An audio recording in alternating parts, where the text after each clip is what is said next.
തിരുനാമത്തിന് മാത്രം ഉണ്ടായിരിക്കട്ടെ. परमेश्वर के नाम की महिमा हो.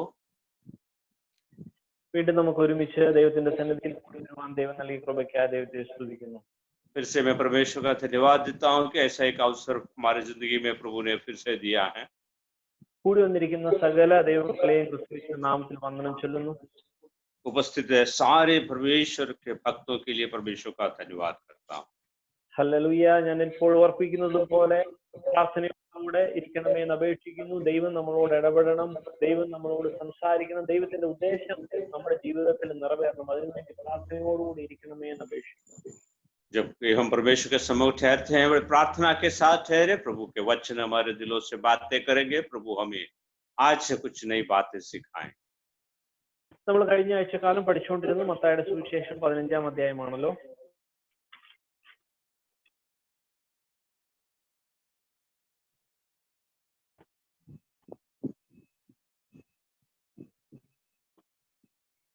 Praise God, praise God, praise God.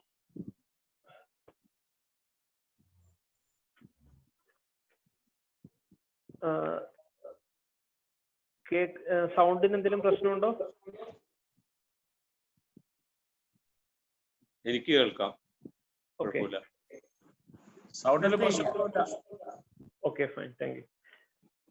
നമ്മൾ ഇന്ന് കഴിഞ്ഞ ആഴ്ച പഠിച്ചതിന്റെ ബാക്കി ഭാഗങ്ങളാണ് നമ്മൾ ഇന്ന് പഠിക്കാൻ പോകുന്നത്. हम लोग जहां पिछले सप्ताह रुका है वहां से आगे की कुछ बातों को आज देखेंगे. നമ്മൾ കഴിഞ്ഞ ആഴ്ചക്കാലം നമ്മൾ നോക്കിയത് ആ ഹൃദയ ശുദ്ധീകരണവുമായി ബന്ധപ്പെട്ട് ഹൃദയത്തിൻ്റെതായ യഥാർത്ഥമായ ഒരു ട്രാൻസ്ഫോർമേഷന്റെ കാര്യമാണ് നമ്മൾ കഴിഞ്ഞ ആഴ്ചക്കാലം തുടങ്ങി വെച്ചത്. हमने पिछले सप्ताह पर हमारे हृदयों को जैसा पवित्र करता है, मन कैसा पवित्र करता है, इन बातों को देखा है. നമ്മൾ ആ ഭാഗത്തോട്ട് വന്നത് തന്നെ മത്തായിയുടെ സുവിശേഷത്തിൽ ഈ ഹൃദയത്തെ അശുദ്ധമാക്കുന്നത് ഹൃദയത്തിന്റെ അല്ലെങ്കിൽ നമ്മളെ അശുദ്ധമാക്കുന്നത് ഹൃദയത്തിനകത്ത് ദുർനിക്ഷേപവുമായി ബന്ധപ്പെട്ട കാര്യവുമായിട്ട് ബന്ധപ്പെടുത്തിയാണ് നമ്മൾ ഇത് പഠിച്ചുകൊണ്ടിരിക്കുന്നത്. जो हमें जिंदगी को अशुद्ध करने वाली बात है, जो हमारे दिल की जो बात है, उसके विषय में हम लोग पिछले दिनों में अध्ययन कर रहे हैं. ആ ഭാഗത്തിന്റെ കൂടുതൽ ആഴത്തിലുള്ള നമ്മുടെ അണ്ടർസ്റ്റാൻഡിങ്ങിന് വേണ്ടി നമ്മൾ എഹെസ്കേലിന്റെ പുസ്തകം 36-ാം അധ്യായം 25 മുതൽ 27 വരെയുള്ള വാക്യങ്ങളൊക്കെ നമ്മൾ വായിച്ചായിരുന്നു. इसको और भी विस्तार से देखने के लिए एजेकिएल के नबी के किताब में से हमने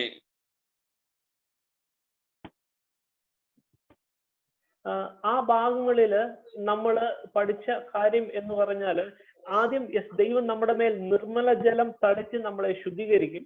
അതിനുശേഷം ദൈവം നമുക്ക് പുതിയൊരു ഹൃദയം തരും. അത് കുറച്ചുകൂടി വിശദമായി എക്സ്പ്ലെയിൻ ചെയ്ത് ഇങ്ങനെയാണ്, കല്ലായുള്ള നമ്മുടെ ഹൃദയത്തെ മാറ്റി മാംസളമായ ഹൃദയം നൽകും. അതിനുശേഷം ദൈവം നമ്മുടെ ഹൃദയത്തിൽ ആത്മാവിനെ പകരും.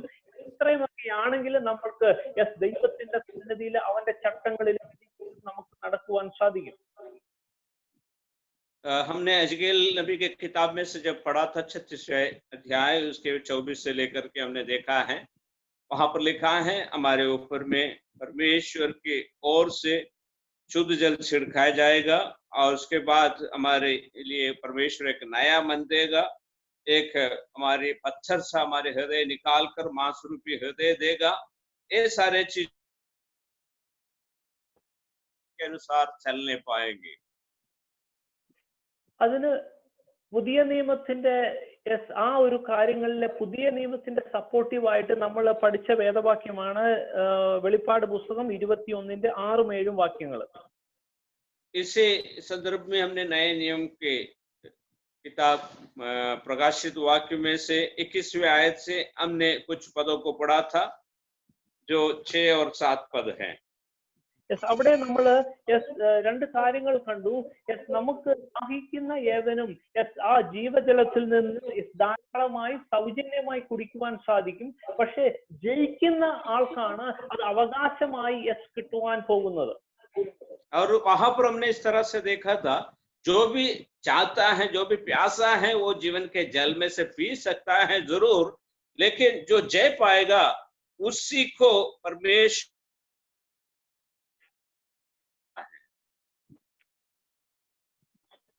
ഈ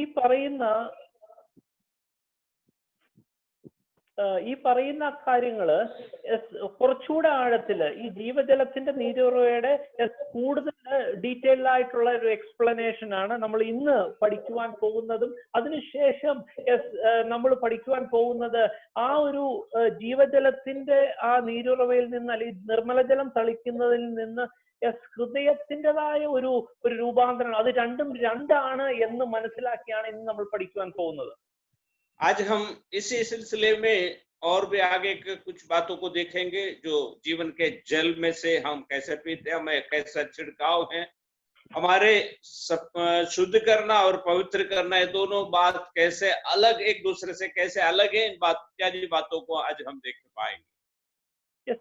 ഇന്ന് നമ്മൾ അതുമായി ബന്ധപ്പെട്ട് നമ്മൾ പഠിക്കാൻ പോകുന്ന വേദഭാഗം യോഹന്നാന്റെ സുവിശേഷം 4-ാം അധ്യായത്തിൽ നിന്നാണ്.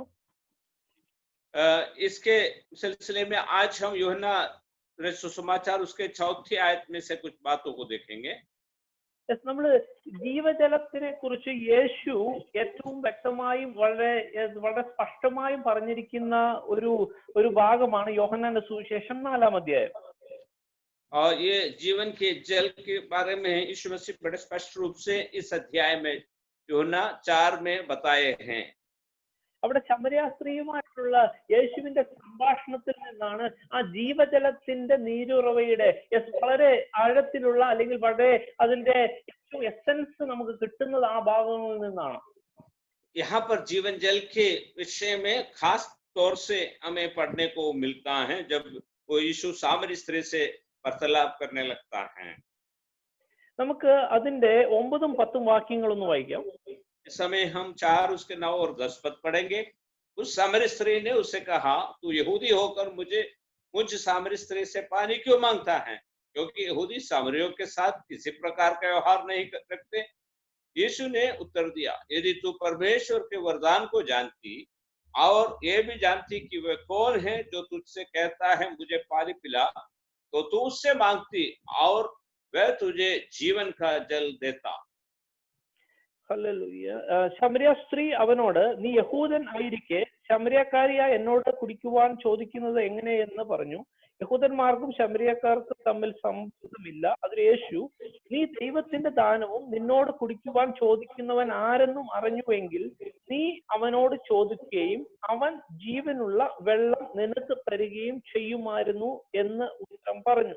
Hallelujah, praise Lord. ഈ ഭാഗം ആണ് നമുക്ക് വളരെ സുപരിചിതമായതുകൊണ്ട് നമ്മളും ഇന്ന് പഠിക്കുന്ന ജീവജലത്തിൻ്റെതായ പ്രത്യേകത മാത്രം ചൂണ്ടിക്കാണിച്ചുകൊണ്ട് അടുത്ത ഭാഗങ്ങളിലോട്ട് കടക്കുവാൻ ആഗ്രഹിക്കുന്നു. ये बहुत ही अच्छी तरह हमें ज्ञात है, इसलिए इसमें से खास जीवन जल की बातों के विषय में कुछ बातें बताकर हम आगे बढ़ेंगे. ഇവിടെ പറയുന്ന ഒരു വളരെ ഇമ്പോർട്ടന്റ് ആയ ഒരു കാര്യം എങ്ങനെയാണ്, एक खास बात यहाँ पर ये कहता है इस तरह से, നീ ദൈവത്തിന്റെ ദാനവും നിന്നോട് കുടിക്കുവാൻ ചോദിക്കുന്നവനും ആരെന്ന് അറിഞ്ഞുവെങ്കിൽ നീ അവനോട് ചോദിക്കുകയും അവൻ ജീവനുള്ള വെള്ളം നിനക്ക് തരികയും ചെയ്യുമായിരുന്നു എന്ന് പറഞ്ഞു. 10वें वचन में जैसा हमने पढ़ा था, यीशु ने उत्तर दिया, यदि तू परमेश्वर के वरदान को जानती और ये भी जानती कि वो कौन है जो तुझसे कहता है मुझे पानी पिला, तो उससे मांगती और वो तुझे जीवन का जल देता. ഇവിടെയാണ് യേശു ആദ്യമായിട്ട് ആ ജീവജലത്തിന്റെ കാര്യം പറയുന്നത്, പഠിപ്പിക്കുന്നത്. सबसे प्रथम यहाँ पर यीशु मसीह जीवन जल का विषय में सिखाते हैं. ഈ വേദവാക്യത്തിൽ നമ്മൾ വായിക്കുമ്പോൾ തന്നെ നമുക്ക് രണ്ട് കാര്യങ്ങൾ നമുക്ക് മനസ്സിലാകും. ഈ ജീവജലത്തിന്റെ ആ ജീവജലം അത് ദൈവത്തിന്റെ ദാനമെന്ന് ഇവിടെ വളരെ വ്യക്തമായി എഴുതിയിരിക്കുന്ന നമുക്ക് മനസ്സിലാവും. फर्स्ट रीति से यहाँ पर लिखा है, ये जीवन का जल जो है परमेश्वर के ओर से दान के रूप में हमें मिलता है. അത് മാത്രമല്ല, ജീവജലം ദൈവത്തിന്റെ ദാനമായിരിക്കെ തന്നെ അത് ലഭിക്കുന്നതിന് വേണ്ടി നമ്മൾ ചോദിക്കണമെന്നും ഇവിടെ മനസ്സിലാവും. ശബ്ദം കട്ടായി വരുന്നു. ये केवल जानना ही नहीं, हम वहां पर ये मालूम होता है हमें कि हमें इसके लिए परमेश्वर से मांगना भी पड़ता है. ഹല്ലേലൂയ. അപ്പോൾ ഹല്ലേലൂയ, എപ്പോഴും ശ്രദ്ധിക്കേണ്ട കാര്യം ഇതാണ്, ജീവജലത്തിന്റെ ആ നീരുറവ അത് ദൈവത്തിന്റെ ദാനം തന്നെയാണ്. നമുക്കതിന് വിലയിടുവാൻ പറ്റത്തില്ല. നമ്മുടെ ഒരു പ്രവൃത്തിയും അതിനെ മേടിക്കുവാൻ അല്ലെങ്കിൽ അതിനെ പർച്ചേസ് ചെയ്യുവാൻ നമ്മൾ ഒരു പ്രവർത്തിക്കുമോ ഒരു പണത്തിനോ മനുഷ്യന്റെ ഒരു സിസ്റ്റത്തിനോ പറ്റത്തില്ല. പക്ഷേ അത് കേവലം ദാനം തന്നെയാണ് എന്ന് വളരെ വ്യക്തമായി മനസ്സിലാക്കും. അതോടൊപ്പം തന്നെ നമ്മൾ മനസ്സിലാക്കേണ്ട കാര്യമാണ്, ദാനമാണെങ്കിൽ കൂടിയും ദൈവത്തിന്റെ സിസ്റ്റം അനുസരിച്ച് അത് ചോദിക്കുന്നവർക്കേ കിട്ടൂ, ദാഹിക്കുന്നവർക്കേ കിട്ടൂ. യഥാർത്ഥമായി നമ്മൾ ആവശ്യപ്പെട്ടാൽ മാത്രമേ അത് കിട്ടുള്ളൂ എന്ന് കൂടെ നമ്മൾ മനസ്സിലാക്കണം. देखिए, यहाँ पर बड़े स्पष्ट रीति से बताते हैं, जीवन का जल जो है परमेश्वर की ओर से दान के रूप में मिलता है। उसका कोई दाम नहीं लगा सकता है, उसका कोई कितना उसका रुपया देकर देते हुए भी वहां पर ये बात बड़े साफ तरीके से बताते हैं कि वो ऐसा नहीं मिलता है, आपको मांगना पड़ेगा। जो मांगता है उसी को ही वो जीवन का जल प्राप्त होता है। ഹല്ലേലൂയ. ഇനി അവള് അത് ചോദിച്ചോ എന്ന് നമുക്ക് നോക്കാം. 14 15 വാക്യം ഒന്ന് വായിക്കാം. 14 और 15 पदों को पढ़ के देखें, वो क्या उसने मांगे हैं। परंतु जो कोई उस जल में से पिएगा जो मैं उसे दूंगा, वो फिर अनंत काल तक प्यासा न होगा। परंतु जो जल मैं उसे दूंगा उसमें एक सोता बन जाएगा जो अनंत जीवन के लिए उमड़ता रहेगा। स्त्री ने उसे कहा, हे प्रभु, वो जल मुझे दे ताकि मैं प्यासी ना हो और ना जल भरने को इतनी दूर आऊं। ഞാൻ കൊടുക്കുന്ന വെള്ളം കുടിക്കുന്നവനോ ഒരു നാളും ദാഹിക്കുകയില്ല. ഞാൻ കൊടുക്കുന്ന വെള്ളം അവനിൽ നിത്യജീവനിലേക്ക് പൊങ്ങി വരുന്ന നീരുറവയായി തീരും എന്ന് ഉത്തരം പറഞ്ഞു. സ്ത്രീ അവനോട്, യജമാനനെ, എനിക്ക് ദാഹിക്കാതെയും ഞാൻ കോരുവാൻ ഇവിടത്തോളം തരാതെയും ഇരിക്കേണ്ടതിന് ആ വെള്ളം എനിക്ക് തരയണം എന്ന് പറഞ്ഞു. ഹല്ലേലൂയ. പ്രിയ ദൈവങ്ങളെ, ഇവിടെ കണ്ടോ, അവള് ആ ജീവജലത്തിന്റെ ആ ജീവജലം എനിക്ക് വേണമെന്ന് അവള് യഥാർത്ഥമായ യേശുവിനോട് ആവശ്യപ്പെടുന്ന ഒരു ഭാഗമാണ് നമ്മളിപ്പോൾ വായിച്ചത്. देखिए, इन पदों को जब हमने पढ़ा है, वहां पे वो खास करके यीशु मसीह से मांगती है कि मुझे वो जीवन का जल चाहिए। ഹല്ലേലൂയ. ഹല്ലേലൂയ. ഇത് നമ്മുടെ ജീവിതത്തിൽ വളരെ ഇമ്പോർട്ടന്റ് ആയ കാര്യം തന്നെയാണ്. അവള് ഈ ചോദിച്ചപ്പോൾ അതിന്റെ ആഴമൊന്നും അവൾക്കറിയില്ല, പക്ഷെ അവൾക്കത് വേണമെന്ന് പലപ്പോഴും നമ്മള് ഈ പദവും ദൈവത്തിന്റെ കാര്യങ്ങളും ആഴത്തിലൊന്നും അറിയാതിരിക്കെ തന്നെ നമ്മള് ദൈവത്തിന് വേണ്ടി നമ്മുടെ ജീവിതം സമർപ്പിച്ചതാണ്. അങ്ങനെ ഒരു അവസ്ഥയായിട്ട് മാത്രം കരുതിയാൽ മതി. പക്ഷെ എങ്കിലും ഇമ്പോർട്ടന്റ് ഇതാണ്, അവള് യേശുവിനോട് ആ ജീവജലത്തിന്റെ നീരുറവ അവൾ ആവശ്യപ്പെട്ടു, അവൾ ചോദിച്ചു. അങ്ങനെയാണ് അത് അവൻ റിലീസ് ചെയ്യുവാൻ തുടങ്ങിയത്. അതെങ്ങനെയാണെന്ന് നമുക്ക് നോക്കാം. देखिए, यद्यपि उससे ये जीवन का जल मांगा था, उस समय उसको खास कुछ पता ही नहीं थी कि मैं क्या मांग रही हूँ, उसका क्या मेरे जीवन में कैसा क्या परिवर्तन ला सकता है। हम भी जब परमेश्वर के सम्मुख अपने जीवन को अर्पण किया है, हम उद्धार के विषय में ज्यादा कुछ नहीं समझ रहे थे, लेकिन वास्तव में जो मांगने से हमारे जिंदगी में भी उद्धार आया है। देखिए, इनके जीवन में कैसा आगे काम बना है। ഹല്ലേലൂയ. ആമേൻ. ജീവജലത്തിന്റെ നീരുറവ ആമേൻ കിട്ടണമെങ്കിൽ ഒന്നാമത്തെ കാര്യം അടുത്ത ഭാഗത്തില് യേശു അവളോട് സംസാരിക്കുന്നു. നീ പോയി ഭർത്താവിനെ വിളിച്ചുകൊണ്ട് വരിക എന്നുള്ള കാര്യം യേശു അവളോട് പറയുന്നു. देखिए, जब वो जीवन का सर्वप्रथम ये कहता है, तो जा अपने पति को बुला ले आ। ഹല്ലേലൂയ. നമുക്കൊക്കെ ആ വേദഭാഗം വളരെ ബൈഹാർട്ട് ആയതുകൊണ്ട് ഞാൻ അതിന്റെ ഇമ്പോർട്ടൻസ് ആയിട്ടുള്ള കാര്യങ്ങൾ മാത്രം പറഞ്ഞിട്ട് ഞാൻ മുന്നോട്ട് പോകാൻ ആഗ്രഹിക്കുന്നു. അവിടെ അവള് അങ്ങനെ അല്ലെങ്കിൽ യേശു അങ്ങനെ ചോദിച്ചപ്പോൾ അതിന്റെ ബാക്കിയുള്ള കാര്യങ്ങൾ നമുക്കറിയാം. അവിടെ പറയുന്നതായിട്ട് നമുക്ക് മനസ്സിലാവും. അതെ, അവൾക്ക് ഇപ്പോഴുള്ളത് ഭർത്താവ്, 5 ഭർത്താക്കന്മാരുണ്ടായിരുന്നു. അങ്ങനെയുള്ള കാര്യങ്ങളൊക്കെ പറഞ്ഞപ്പോൾ അവൾ അതിനെ ഒന്നും നിരസിക്കാതെ നീ പ്രവാചകനാവുന്നു. അതെ, എന്റെ ജീവിതം അങ്ങനെ തന്നെയാ. എന്റെ ജീവിതത്തിന്റെ അവസ്ഥ എങ്ങനെയാ, എന്റെ അവസ്ഥ, എന്റെ യഥാർത്ഥമായ കാര്യം നീ അറിയുന്നു. അതെ, ഞാനൊരു പാപിയാണ്, എന്റെ അവസ്ഥ ഇതാണ് എന്ന് അക്സെപ്റ്റ് ചെയ്യുന്ന, അതായത് കുറച്ചുകൂടെ വിശദമായി പറഞ്ഞാൽ പാപത്തെ സമർപ്പിക്കുന്ന പാപത്തെ കൺഫസ് ചെയ്യുന്ന പടിയാണ് ഒന്നാമത്തെ കാര്യം. ജീവജലം നമുക്ക് ലഭിക്കുവാൻ വേണ്ടി ഒന്നാമത്തെ കാര്യം പാപത്തെ ഏറ്റുപറയുക എന്നുള്ളതാണ്. देखिए जैसे इस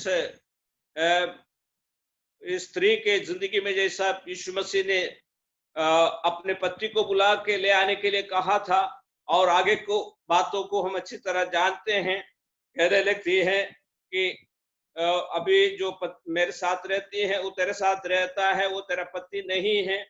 सारी चीजें उसकी जिंदगी के यीशु मसीह उससे बताने लगता है, तो अपने आप को ये बात अंगीकार करते हुए कहती हैं, हाँ मैं तो ऐसा एक व्यक्ति हूं, लेकिन तू मुझ पर तरस दिखा। ये उद्धार के सर्वप्रथम पायदान है, जो एक व्यक्ति अपने पापों को अंगीकार करना, ताकि वो अपने जीवन में उद्धार पा सकेंगे।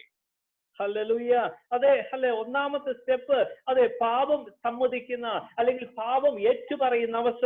അതിനുശേഷം അവര് തമ്മിലുള്ള കോൺവെർസേഷൻ നീണ്ടുപോയി. അപ്പോഴൊന്നും അവിടെ ഒരു പ്രത്യേകത വന്നില്ല. പ്രത്യേകത വന്നത് നമുക്ക് 25-ാം വാക്യം മുതൽ താഴോട്ട് വായിക്കുമ്പോഴാണ് കാണുന്നത്. അവിടെ അതിങ്ങനെയാണ്, സ്ത്രീ അവനോട്, മശിക എന്ന് വച്ചാൽ ക്രിസ്തു വരുന്നു എന്ന് ഞാൻ അറിയുന്നു, അവൻ വരുമ്പോൾ സകലതും അറിയിച്ചു തരുമെന്ന് പറഞ്ഞു. യേശു അവളോട്, നിന്നോട് സംസാരിക്കുന്ന ഞാൻ തന്നെ മശിക എന്ന് പറഞ്ഞു. അതിനിടയിൽ അവന്റെ ശിഷ്യന്മാർ വന്ന് അവൻ സ്ത്രീയോട് സംസാരിക്കൽ ആശ്ചര്യപ്പെട്ടു. എങ്കിലും നീ എന്ത് ചോദിക്കുന്നു, അവളോട് എന്ത് സംസാരിക്കുന്നു എന്ന് ആരും ചോദിച്ചില്ല. അനന്തരം സ്ത്രീ പാത്രം വെച്ചിട്ട് പട്ടണത്തിൽ ചെന്ന് ജനങ്ങളോട്, ഞാൻ ചെയ്തതൊക്കെയും എന്നോട് പറഞ്ഞ ഒരു മനുഷ്യനെ വന്നു കാൺമീൻ, അവൻ പക്ഷേ ക്രിസ്തു ആയിരിക്കുവോ എന്ന് പറഞ്ഞു. देखिए शुरू में वो स्त्री जो है यीशु मसीह को एक घोषणा थी, लेकिन जब आगे 25वें आयत में जब हम आते हैं वार्तालाप के पश्चात, वो कहने लगती है कि मैं जानती हूं कि तू मसीहा जो क्रिस्ट कहलाता है आने वाला है।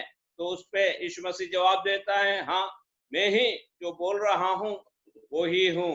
तब उसके चेले उनके पास आए, और वो लोगों को हिम्मत नहीं हुई कि उनसे पूछे कि तो स्त्री से क्या बातें कर रहे हैं।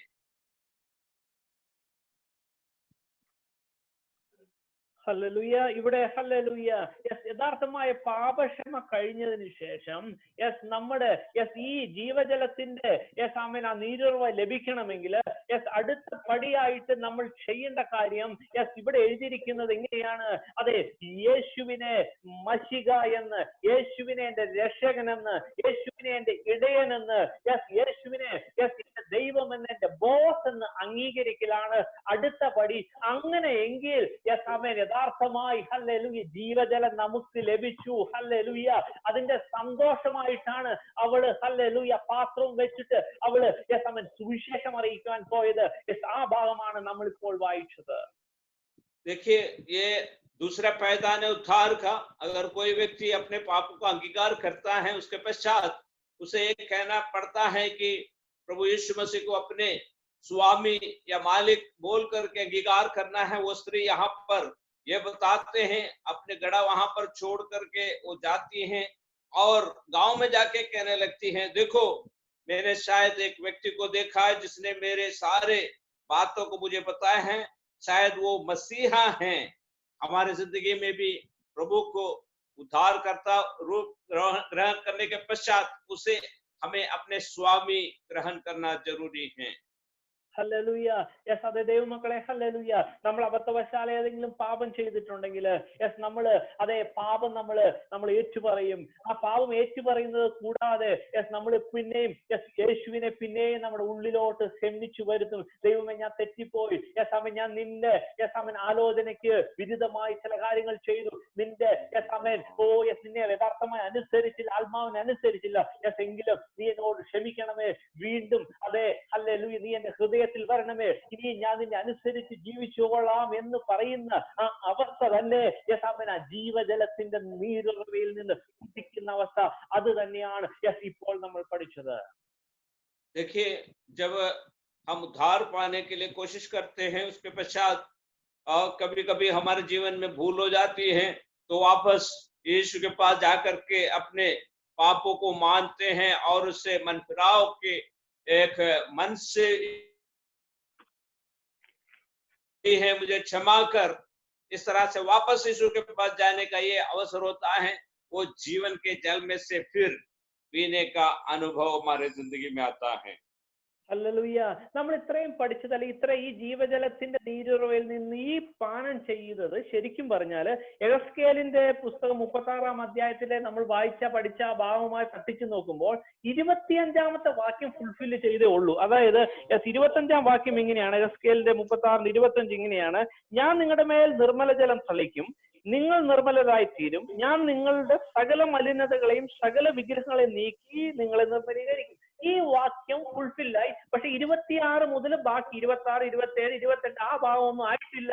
25 ഫുൾഫിൽ ആകണമെങ്കിൽ നമ്മൾ ഇപ്പോൾ കാണുന്ന അല്ലെങ്കിൽ ഇപ്പോൾ നമ്മൾ പഠിച്ച ആ ഒരു കൺവേർഷനും യേശുവിനെ മശികയായിട്ട് നമ്മുടെ ജീവിതത്തിൽ പ്രതിഷ്ഠിക്കുന്ന അവസ്ഥയുണ്ടെങ്കിൽ എഹെസ്കേലിന്റെ പുസ്തകത്തില് 36-ന്റെ 25 ഫുൾഫില്ലായി എന്ന് നമുക്ക് വളരെ വ്യക്തമായി മനസ്സിലാകും. അതിനോടൊപ്പം തന്നെ 26, 27, 28 ഒന്നും ആയിട്ടില്ല. അതാണ് നമ്മൾ ഇനി പഠിക്കാൻ പോകുന്നത്. देखिए, इतनी बातें हमने यहाँ पर विस्तार रूप से विचार किया है। ये संक्षिप्त रूप में ये जो एजकेल नबी के किताब में जब हम आते हैं 36 उसके 25वें वचन में जो बातें बताया है कि मैं तुम पर शुद्ध जल छिड़कूंगा और मैं तुम शुद्ध हो जाओगे और मैं तुमको तुम्हारी सारी अशुद्धता और मूर्तों से शुद्ध करूंगा। ये इतनी बात पूरी हुई है।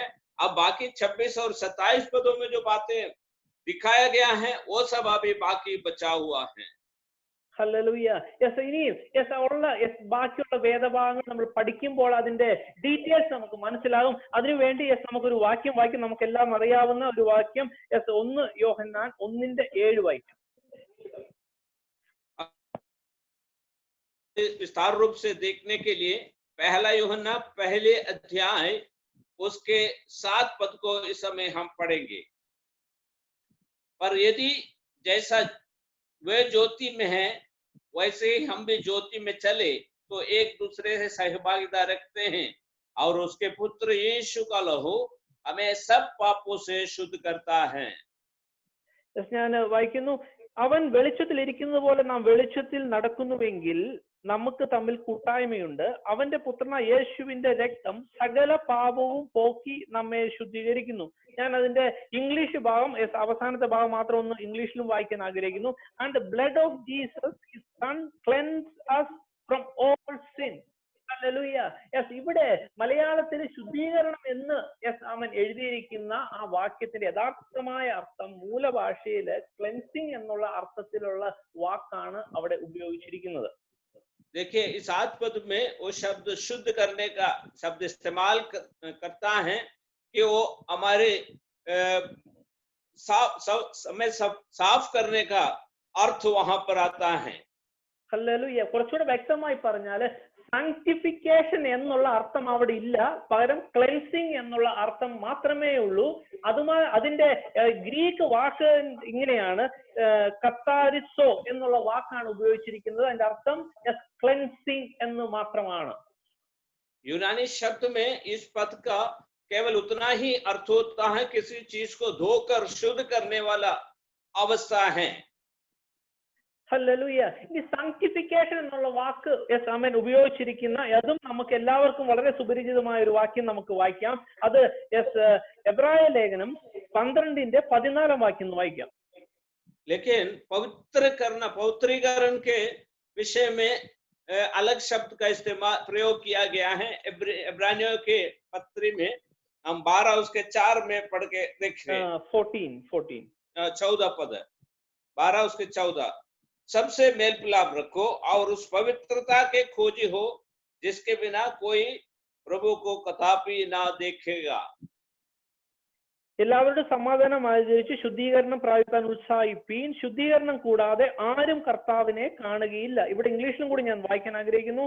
Pursue peace with all men and the sanctification without which no one will see the Lord. Hallelujah. Yes, ഈ ഭാഗത്താണ് സാങ്ക്ടിഫിക്കേഷൻ എന്നുള്ള പദം വരുന്നത്. ആ പദത്തിന്റെ ഗ്രീക്ക് ശബ്ദം എങ്ങനെയാണ്? ഹഗായിസോസ്മോസ്. ഹഗായിസോസ്മോസ് എന്നുള്ള വാക്കാണ് ഇവിടെ ഉപയോഗിച്ചിരിക്കുന്നത്. അതിന്റെ അർത്ഥമാകട്ടെ സാങ്ക്ടിഫിക്കേഷൻ എന്നാണ്. देखिए, यहाँ पर पवित्रता के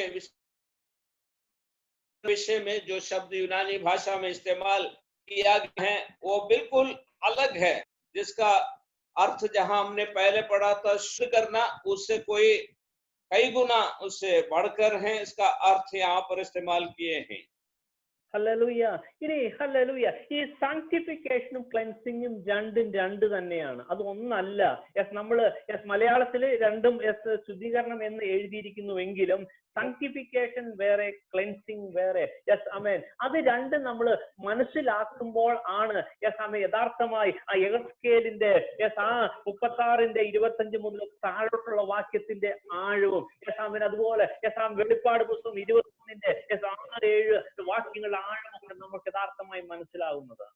यहाँ पर ये दोनों वचनों को हमने पढ़ा है, यूहन्ना पहला उसका 7 में से और इब्रानी 12 उसके 14 में से। इसमें दोनों दो अलग अलग अर्थ को, इन दोनों बातों के बीच में बहुत ही फर्क है। इनका वास्तविकता में हम इसके गहराई से जब अध्ययन करेंगे तब जाकर के यहेजकेल नबी में जो पद 26 और 27 में हमने जो पढ़ा है उन बातों को, और हमने प्रकाशित वाक्य में जो पदों को पढ़ा है उसके अर्थ को भी सही मायने में समझ जाता है। ഹല്ലേലൂയ. ഇത് മനസ്സിലാവാൻ ഇച്ചിരി ഒരു ബുദ്ധിമുട്ട്, അല്ലെങ്കിൽ നമ്മൾ പരിചയിച്ച് വന്നിരിക്കുന്ന, അല്ലെങ്കിൽ നമുക്ക് നമ്മുടെ ആഴത്തിൽ നമ്മുടെ മനസ്സിൽ കയറിയിരിക്കുന്ന ചിന്താഗതിയിൽ നിന്ന് ഇച്ചിരി വ്യത്യാസമാണ് എന്ന് എനിക്കറിയാം. എനിക്കും അങ്ങനെ തന്നെയായിരുന്നു. ദൈവം അത് മനസ്സിലാക്കി തന്നപ്പോൾ മാത്രമാണ് എനിക്ക് അതിന്റെ ഒരു പ്രകാശനം ലഭിച്ചത്. അതുകൊണ്ട് പ്രാർത്ഥനയോടുകൂടി ഇരിക്കണമെന്ന് അപേക്ഷിക്കുന്നു. ദൈവം വ്യക്തമായി നമ്മളോട് സംസാരിക്കുവാനും നമ്മളെ സാങ്ക്ടിഫൈ ചെയ്യുവാനും ആഗ്രഹിക്കുന്നു. അതുകൊണ്ട് അത്രേ ഈ വേദവാക്യങ്ങൾ നമ്മൾ പഠിക്കുന്നത്. അതുകൊണ്ട് എല്ലാ ദൈവങ്ങളുടെയും പ്രാർത്ഥനയെ ചോദിച്ചു. देखिए, परमेश्वर करना चाहता है, इसलिए वचन हमें दिया है। बड़े प्रार्थना के साथ हम परमेश्वर के सम्मुख ठहरे तो ही इनके गहराई से अर्थ को हम समझ पाएंगे। ഹല്ലേലൂയ. ഇനി ഞാൻ പ്രാക്ടിക്കലി നമ്മുടെ പേഴ്സണൽ ലൈഫിലെ ചില, അല്ലെങ്കിൽ എന്റെ ജീവിതത്തിലൊക്കെ ഞാൻ പറയാം, ചിലപ്പോൾ പണ്ട് അല്ലെങ്കിൽ ഈ സാങ്ക്ടിഫിക്കേഷന്റെ കാര്യവും ഈ പണിയപ്പെടുന്ന കാര്യവും ഒക്കെ മനസ്സിലാവുന്നതിന് മുമ്പേ എന്റെ ജീവിതത്തിൽ ഉള്ള ഒരു, അല്ലെങ്കിൽ റൊട്ടീനായിട്ട് തന്നെ നടക്കുന്ന സംഭവം ഞാൻ പറയാം. देखिए, मैं इन बातों को गहराई से सीखने से पहले मेरे जीवन में साधारण तौर पर क्या हो रहा था मैं आपको बताऊं। അതെ, ചില സമയത്തിൽ ദൈവം നമ്മളോട് വ്യക്തമായി ഇടപെടുമ്പോൾ, അല്ലെങ്കിൽ ചില സമയത്ത് നമ്മൾ പിന്മാറ്റത്തിലായിരിക്കും, അല്ലെങ്കിൽ ദൈവവുമായിട്ട് അത്ര ബന്ധത്തില്ല, ചെറിയ പാപങ്ങളൊക്കെ ചെയ്ത്, അല്ലെങ്കിൽ ചെറിയ കുരുത്തക്കേടുകളൊക്കെ കാണിച്ച്, അല്ലെങ്കിൽ പാപം തന്നെ ചെയ്ത് ദൈവവുമായിട്ട് അകന്നിരിക്കുന്ന അവസ്ഥ എന്റെ ജീവിതത്തിൽ ഒത്തിരി പ്രാവശ്യം ഉണ്ടായിട്ടുണ്ട്. मेरे जिंदगी में भी कई एक बार ऐसा अवसर आया है, हम पाप करने के पश्चात परमेश्वर से कभी कभी दूर हो जाता था। അങ്ങനെ പാപം യഥാർത്ഥമായി നമ്മൾ ചെയ്തതിനു ശേഷം ദൈവവുമായിട്ട് ഇങ്ങനെ അകന്നിരിക്കുന്ന സമയത്ത് പരിശുദ്ധാത്മാവ് വീണ്ടും ഇടപെട്ട്, വചനം വീണ്ടും ഇടപെട്ട്, അതുപോലെ ദൈവം വളരെ ശക്തമായി ഇടപെട്ട് യഥാർത്ഥമായ ഒരു പാപബോധം വരുമ്പോൾ ഞാൻ ആത്മാർത്ഥമായി ദൈവത്തിന്റെ സന്നിധിയിൽ കണ്ണീരോടുകൂടെ പ്രാർത്ഥിച്ചെന്റെ പാപത്തിന്റെ കുറ്റം ഏറ്റു പറഞ്ഞ് അവനുമായിട്ട് നിരപ്പ് പ്രാപിക്കുന്ന അവസ്ഥ ഇഷ്ടം പോലെ ഉണ്ടായിട്ടുണ്ട്. അത് എനിക്ക് തോന്നുന്നു എല്ലാവരുടെയും ജീവിതത്തിൽ അതുണ്ടായിട്ടുണ്ട്. और जब भी पवित्र आत्मा मुझे मेरे अपने पापों को यकीन दिलाता था, तब मैं परमेश्वर के सम्मुख गिड़गिड़ाकर आंसू बहा कर परमेश्वर से क्षमा चाहता था। मैं सोचता हूँ कि हर एक की जिंदगी में ऐसा ही अनुभव होता रहता होगा। ഹല്ലേലൂയ. പക്ഷെ പ്രശ്നം അവിടെ അല്ല. ഞാൻ ഏറ്റു പറഞ്ഞ പാപം, അല്ലെങ്കിൽ ഞാൻ ദൈവത്തിന്റെ സന്നിധിയിൽ കണ്ണീരോടുകൂടെ ഏറ്റു പറഞ്ഞ പാപം പിന്നെയും അതുപോലെ സർക്കംസ്റ്റാൻസ് വരുമ്പോൾ പിന്നെയും അതേ പാപം തന്നെ ഞാൻ പിന്നെയും ചെയ്യും. देखिए, कितने बार ऐसा जो जिस पाप के लिए हमने परमेश्वर से क्षमा मांगे थे, फिर भी वक्त ऐसा आ जाता है कि हम दोहराते रहते हैं।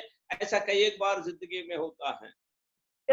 എന്റെ പാപം ഏറ്റു പറഞ്ഞത് ദൈവത്തിന്റെ സന്നിധിയിൽ കണ്ണീരോടെ പറഞ്ഞത് ഒരു തട്ടിപ്പോ അല്ലെങ്കിൽ കപടമായിട്ടൊന്നും അല്ല, ആത്മാർത്ഥമായി തന്നെയാ പറഞ്ഞ. പക്ഷെ പിന്നെയും ആ പാപത്തിന്റെ സാഹചര്യം വന്നപ്പോ പിന്നെയും എനിക്ക് അത് തന്നെ ചെയ്യേണ്ടി വന്നു. പിന്നെയും ദൈവവുമായിട്ട് തെറ്റി, പിന്നെയും പാപത്തിൽ കിടക്കുന്നത്, പിന്നെയും ഞാൻ പാപക്ഷമയ്ക്ക് വേണ്ടി പിന്നെയും ഏറ്റു പറയുന്ന ഒരു കറങ്ങുന്ന ചക്കറടിക്കുന്ന ഒരു അവസ്ഥ എന്റെ ജീവിതത്തിൽ ഇഷ്ടം പോലെ ഉണ്ടായിട്ടുണ്ട്. ഞാൻ വിശ്വസിക്കുന്നു മറ്റുള്ളവരുടെ ജീവിതത്തിലും ഈ സെയിം കാര്യം എക്സ്പീരിയൻസ് ചെയ്തിട്ടുണ്ടാവും എന്ന് ഞാൻ വിശ്വസിക്കുന്നു. कितने बार हमारे अपने जीवन में इस तरह से अनुभव होता होगा कि जिस गलत काम के लिए हमने परमेश्वर से क्षमा मांगे हैं, फिर भी वक्त ऐसा आ जाता है, हम फिर भी जाने अनजाने में ऐसे ही गलतियां कर बैठते हैं और परमेश्वर के सम्मुख अपने आप को नम्र करना पड़ रहा है। ये ऐसा प्रत्येकों के जीवन में कितने बार होते होंगे। ഹല്ലേലൂയ. യെസ്, അതെ ദൈവമക്കളെ. യെസ്, ഇപ്പോൾ നമ്മൾ പഠിച്ച വേദവുമായിട്ട് ബന്ധപ്പെടുത്തി നമ്മൾ പഠിക്കുവാണെങ്കിൽ യെസ്, ഞാൻ ആ ദൈവത്തിന്റെ സന്നിധിയിൽ നിന്ന് യെസ് നിർമ്മല ജലം, ആ ജീവന്റെ ജലം യെസ് പാനം ചെയ്തത് ഫാക്റ്റ് ആണ്. അത് ഞാൻ കുടിച്ചു. എനിക്ക് ആ സമയത്ത് സന്തോഷമുണ്ടായി, പാപക്ഷമയുണ്ടായി. പക്ഷേ എന്റെ ഹൃദയത്തിനകത്ത് യെസ് ദുർനിക്ഷേപമുള്ളത് കൊണ്ട്, എന്റെ ഹൃദയത്തിനകത്ത് കല്ലുള്ളത് കൊണ്ട്, എന്റെ ഹൃദയത്തിനകത്ത് യെസ് മല പോലത്തെ യെസ് ദുർനിക്ഷേപങ്ങൾ, കുന്നുപോലത്തെ ദുർനിക്ഷേപമുള്ളത് കൊണ്ട് യെസ് ആമേൻ പിന്നെയും യെസ് ആമേൻ എന്റെ യെസ് ആമേൻ എന്റെ ഹൃദയം യെസ് തന്നെ യെസ് എന്നെ ആ പാപപ്രവൃത്തിയിലോട്ട് യെസ് ആമേൻ പിന്നെയും കൊണ്ടുപോയി പാപം ചെയ്യിക്കുന്ന അവസ്ഥ ആണ് യെസ് ഞാൻ ഇവിടെ എക്സ്പ്ലെയിൻ ചെയ്യുവാൻ ഉദ്ദേശിച്ചത്. देखिए, मैं यहाँ पर इस बात को साफ बताना चाहता था कि हमारे मन में जब बुरी बातें भरा हुआ है, पहाड़ के समान, पत्थर के समान हमारे दिल रहता है और इस कारण से बारंबार उन बुराइयों को हमारे चारों तरफ देखते हैं और हम करने के लिए मजबूर हो जाते हैं। ये बात मैं आज आपके सामने बताना चाहता हूँ। ഹല്ലേലൂയ. യെസ് ആമേൻ. യെസ് പ്രിയ ദൈവമക്കളെ, നമ്മുടെ ഹൃദയത്തിൽ നിന്ന് ആ കല്ലിനെ മാറ്റിക്കളയാതെ അത് ദൈവം തന്നെയാ മാറ്റണം. പക്ഷെ അതിനുവേണ്ടി നമ്മൾ ഏൽപ്പിച്ചു കൊടുക്കുകയും പ്രാർത്ഥിക്കുകയും യെസ് കൽപ്പിക്കുകയും യെസ് ആമേൻ മെതിച്ചു പൊടിക്കുകയും പതിരാക്കുകയും ചെയ്യണം. യെസ് ആമേൻ നമ്മുടെ ആ ബലഹീനതയോട് യെസ് നമ്മൾ കൽപ്പിക്കുക, അവിശ്വാസത്തോട് കൽപ്പിക്കുക, മുൻകോപത്തോട് കൽപ്പിക്കുക, യെസ് ആമേൻ പോണോഗ്രാഫിയോട് കൽപ്പിക്കുക, യെസ് മദ്യപാനത്തോട് കൽപ്പിക്കുക, വെറുക്കൂത്തുകളോട് കൽപ്പിക്കുക. അതിനെ യേശാമൻ മെതിച്ച് പൊടിച്ച് പതിരാക്കി പുറത്താക്കുമ്പോൾ യേശാമൻ നമ്മുടെ ഹൃദയത്തിൽ നിന്ന് അത് മാറി നമുക്കൊരു മാംസളമായ അവസ്ഥ വരും. എന്നിട്ട് ദൈവമേ എനിക്ക് നിന്റെ ആത്മാവിന്റെ ബലം തരണമേന്ന് ആത്മാർത്ഥമായി പ്രാർത്ഥിക്കുമ്പോൾ നമ്മൾക്ക് യേശാമിന്റെ അതുവരെ നമുക്ക് വീക്ക്നെസ് ആയ അഡിക്റ്റായ ആ സ്വഭാവത്തെ നമ്മളിൽ നിന്ന് പരിപൂർണമായി മാറി നമ്മൾ വേറൊരു അവസ്ഥയിലോട്ട്, ഒരു പുതിയ ഹൃദയത്തിന്റെ അവസ്ഥയിലോട്ട് യേശാമൻ മാറുന്നത് നമുക്ക് ഓരോരുത്തർക്കും എക്സ്പീരിയൻസ് ചെയ്യുവാൻ പറ്റും. ഈ പ്രോസസ് ഒന്ന് ചെയ്തു നോക്ക്. വചനത്തിന്റെ അടിസ്ഥാനത്തിൽ തന്നെയാ പറയുന്നത്. യെശയ്യാവ് 41 15 16 ആ ഭാഗം അപ്ലൈ ചെയ്ത് നോക്ക്. നമ്മുടെ ജീവിതം, നമ്മുടെ ഹൃദയം, സ്വഭാവം മാറുന്നത് കാണാം. നമ്മൾ പുതിയ വ്യക്തിയായി തീരുന്നത് കാണാം. देखिए, जैसे परमेश्वर के वचन में ऐसे नबी 41 का 15-16 पदों में हमने देखा है, पत्थर के समान, पहाड़ के समान जो बात है उसको कैसे दांव दांव कर सूक्ष्म धूल करके हवा में उड़ा ले जाता है, उसी तरह हमारे मन की हर बुराइयों को जड़ से निकाल करके बाहर करने लायक परमेश्वर से हमें प्रार्थना करना है और विनती और आंसू के साथ परमेश्वर के सम्मुख हम गिड़गिड़ाते हैं तो हमारे अंदर में जो परिवर्तन आता है, जिसके द्वारा हम जैसे पहले बताया है सारी परिस्थितियों के ऊपर में हम काबू पा सकेंगे और परमेश्वर के खिलाफ पाप न करते हुए परमेश्वर की आज्ञा पर हम रह सकेंगे.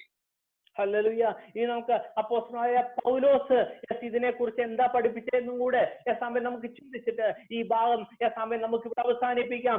അതിനുവേണ്ടി നമുക്ക് 1 തെസ്സലോനിക്കയിലെ ലേഖനം 5-ാം അധ്യായം 14 മുതൽ താഴോട്ട് ഞാൻ വായിക്കുന്നു.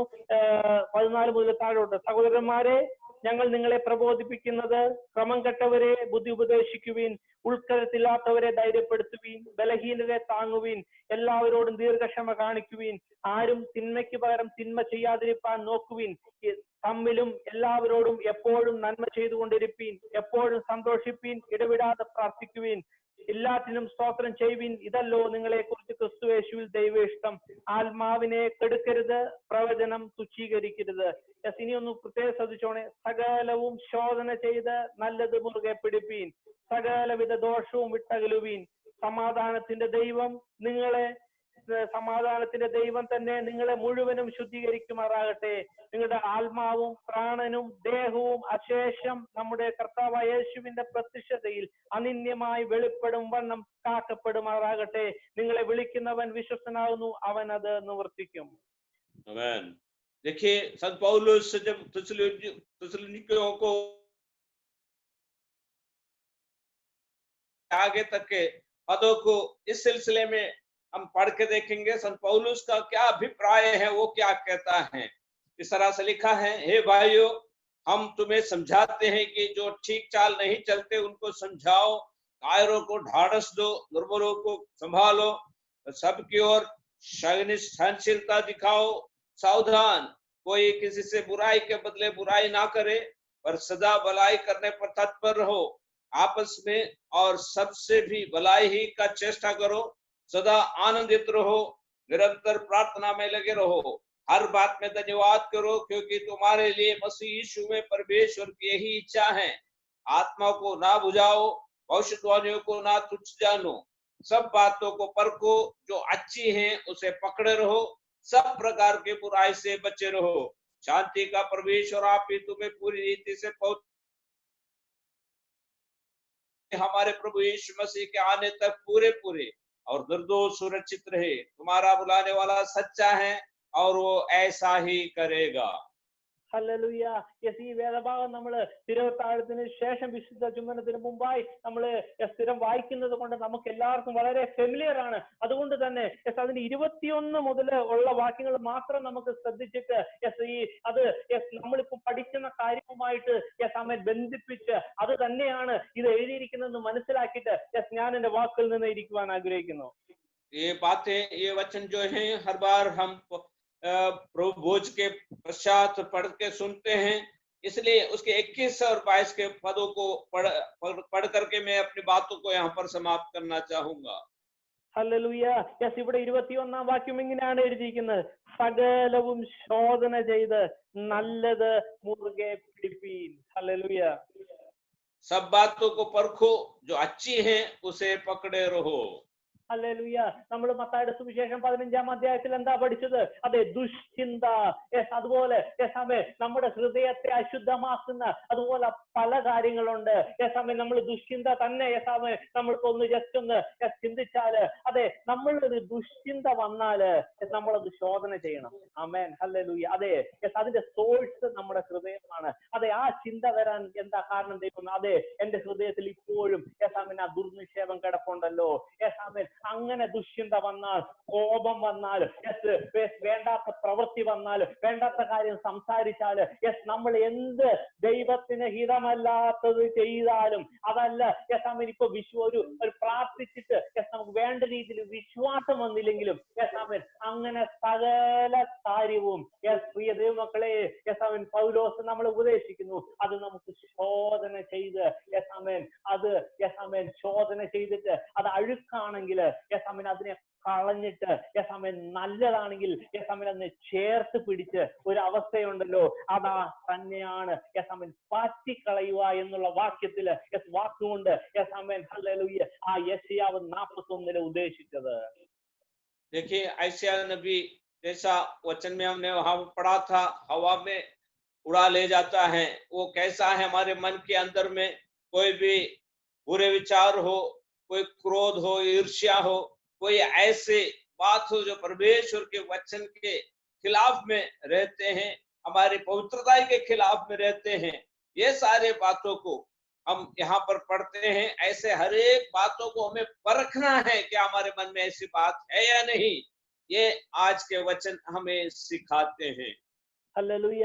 അതിവിടെ എഴുതിയിരിക്കുന്നുണ്ടോ, സകലവിധ ദോഷവും വിട്ടകലുവിൻ. അതെ, നമ്മുടെ ജീവിതത്തില് ദൈവത്തിന് വേണ്ടാത്ത നമ്മുടെ ഹൃദയത്തെ എന്ത് കാര്യം ശോധന ചെയ്തോ അതൊന്നും സാരമില്ല എന്ന് കൂട്ടരുത്.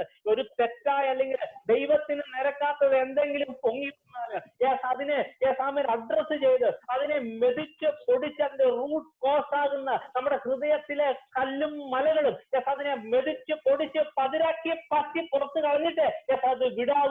അല്ലെങ്കിൽ അത് പിന്നെ കണിയായി തീരും. അത് തന്നെയാണ് ഇവിടെ നമ്മള് ഹല്ലേലൂയ വായിച്ച് ദൈവം നമ്മളെ പഠിപ്പിക്കുന്നത്. देखिए, सब बातों को परखने के पश्चात लिखा गया है, सब प्रकार की बुराई से बचे रहो, चाहे छोटी सी बात हो चाहे बड़ी बात हो क्यों ना हो, हमारे मन में अगर है तो उसे हमें परखना है। केवल सिर्फ और सिर्फ अच्छी ही बातों को हमें धैर्य रखना है, बाकी हर एक बुरी बातों को हमारे मन में हम इस तरह के अनुभव पा सकेंगे। ഹല്ലേലൂയ. ഇനി 21ാമത്തെ വാക്യം ഞാൻ ഇംഗ്ലീഷിൽ വായിക്കാൻ ആഗ്രഹിക്കുന്നു. Now may the God of peace himself sanctify you entirely, and may your spirit and soul and body be preserved complete without blame at the coming of our Lord Jesus Christ. देखिए 23 पद इस तरह से है, शांति का परमेश्वर आप ही तुम्हें पूरी रीति से पवित्र करे और तुम्हारे आत्मा और प्राण और देह हमारे प्रभु यीशु मसीह के आने तक पूरे पूरे और निर्दोषित सुरक्षित रखे. അതെ പ്രിയ ദൈവമക്കളെ, ഹല്ലേലൂയ.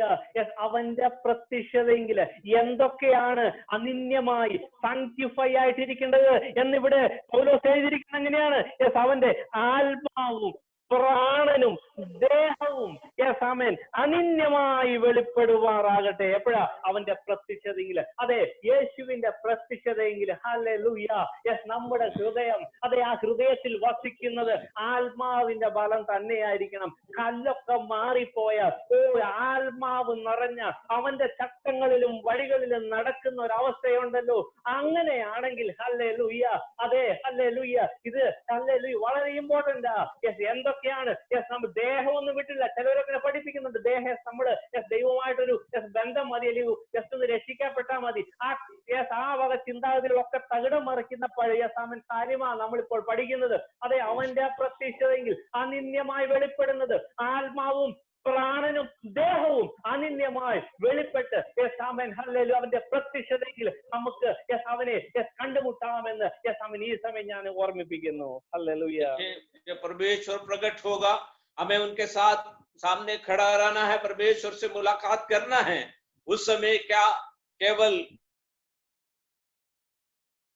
ऐसा यहाँ पर बताया गया है, हमारी आत्मा प्राण और देह पूरे परमेश्वर के सामने निर्दोष रखने लायक जिंदगी हमें बिताने की जरूरत है. ഹല്ലേലൂയ. യെസ്, ഇവിടെ എഴുതിയിരിക്കുന്ന പദവും സാങ്ക്ടിഫിക്കേഷൻ, സാങ്ക്ടിഫൈ ചെയ്യുക എന്നുള്ള പദം തന്നെയാണ്. അതെ ഹല്ലേലൂയ. അതെ, നല്ലത് മുറുകെ പിടി, സകലതും ശോധന ചെയ്തിട്ട് യെസ് അവൻ ഹൃദയത്തിൽ നിന്ന് യെസ് ആവശ്യമില്ലാത്തതിനെ പുറത്താക്കി യെസ് നല്ലതിനെ ഉള്ളിലാക്കി യെസ് അവൻ എഹെസ്കേലിൽ പറഞ്ഞതുപോലെ തന്നെ യെസ് അവൻ യെശയ്യാവിൽ പറഞ്ഞതുപോലെ തന്നെ യെസ് വെളിപ്പാട് പുസ്തകത്തിൽ പറഞ്ഞതുപോലെ തന്നെ യെസ് അവൻ ആ ഒരു കാര്യം തന്നെയാണ് പൗലോസ് നമ്മളെ പഠിപ്പിക്കുന്നത്. യെസ് അവൻ യെസ് ആ പലപ്പോഴും നമുക്ക് പറ്റുന്ന തെറ്റിതാണ്. നമ്മൾ എല്ലാ പ്രാവശ്യം ജീവജലത്തിന്റെ നെയ്യുറന്ന് കുടിക്കും, അതോടെ നിർത്തും. പിന്നീട് അങ്ങോട്ട് പോവാൻ, പിന്നീട് ഹൃദയം ശുദ്ധീകരിപ്പാൻ ശോധനയൊന്നും ചെയ്യുന്നില്ല. പിന്നെയും അടുത്ത പാപം ചെയ്യുന്നു, പിന്നെയും വെള്ളം കുടിക്കുന്നു, പിന്നെയും പാപം ചെയ്യുന്നു, പിന്നെയും വെള്ളം കുടിക്കുന്നു. അങ്ങനെയെങ്കിൽ ജയിക്കത്തില്ലാട്ടോ. ജയിക്കണമെങ്കിൽ, അനന്യമായി വെളിപ്പെടണമെങ്കിൽ, അവന്റെ പ്രത്യക്ഷതയെങ്കിൽ അനന്യമായി വെളിപ്പെടണമെങ്കിൽ സാങ്ക്ടിഫിക്കേഷൻ പ്രോസസ്സിൽ കൂടെ തന്നെ കടന്നുപോയി ഹൃദയത്തിന്റെ ദുർനിക്ഷേപങ്ങളെ പരിപൂർണമായി പുറത്താക്കി യെസ് നമ്മുടെ ആത്മാവും പ്രാണനും ദേഹവും യെസ് അവൻ ശുദ്ധി സാങ്ക്ടിഫൈ ആവട്ടെ എന്ന് യെസ് അവൻ പ്രാർത്ഥിച്ചതുകൊണ്ട് ഞാൻ എന്റെ വാക്കിൽ നിന്ന് ഇരിക്കുന്നു. എല്ലാ ദൈവങ്ങളെയും ധാരാളമായി അനുഗ്രഹിച്ച് നിത്യജീവൻ പ്രദാനം ചെയ്യട്ടെ എന്ന് യെസ് അവൻ പറഞ്ഞുകൊണ്ട് ഇരുന്നു കൊള്ളുന്നു. देखिए, अंत में मैं ये बताते हुए अपने बातों को समाप्त करना चाहूंगा कि यहाँ पर जो शब्द इस्तेमाल किया है हमारे पवित्रीकरण के विषय में बताया गया है, ताकि हमारे मन में किसी तरह की पूरी बातें ना रह जाए. हमारे पूरे परमेश्वर के सामने खड़े रहने लायक पवित्रता ही हमारे जीवन में बरकरार रखे. क्या बार बार हम पाप करके फिर पश्चाताप करके फिर गिर के उठ के ऐसा जिंदगी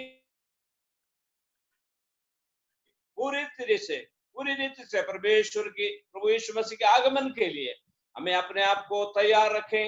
प्रभु इन वचनों के द्वारा हमें आशीष दे.